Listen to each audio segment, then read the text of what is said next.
তোকে পুজিমা পঞ্চফলে, জগতে কিছু নেই আমার বলে, সব দিয়েছি তো চরণে তুলে। জয় মা তারা, কেমন আছেন সবাই? আশা করি মায়ের আশীর্বাদে সকলে ভালো আছেন। আবার একটা নতুন ব্লগে আমাদের সকলকে স্বাগত জানাই। এখন বাজে সকাল 7টার, আমি মাকে প্রণাম করবার জন্য মন্দিরে এলাম।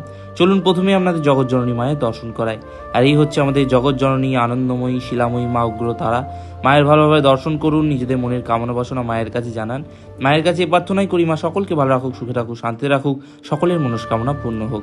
আপনাদের কাছে অনুরোধ করি ভিডিওটা আপনার পরিবার পরিজনের সাথে শেয়ার করুন, যাতে তারাও মায়ের অপূর্ব রূপে দর্শন করতে পারে। আর কমেন্ট সেকশনে জয় মাতা লিখতে ভুলবেন না। তারপর গেলাম আমি মন্দিরের অন্নছত্রে, যেখানে মায়ের পুজোর জন্য ফুলের মালা গাঁথা হচ্ছে। আপনাদেরকে জানিয়ে রাখি, 7ই মে বৈশাখী অমাবস্যা এবং 10ই মে অক্ষয় তৃতীয়ায় একটি বিশেষ পুজোর আমি আয়োজন করেছি। যে সমস্ত মায়ের ভক্তরা অনলাইনের মাধ্যমে মায়ের কাছে পুজো পাঠাতে চান, তারা ইনবক্সের মাধ্যমে যোগাযোগ করতে পারেন। প্রসাদ নিতে চাইলে প্রসাদ পাঠানোর ব্যবস্থা রয়েছে। এখন বাজে দুপুর 1টা, মায়ের ভোগ প্রসাদ নাট মন্দিরে নিয়ে আসা হয়েছে, যাতে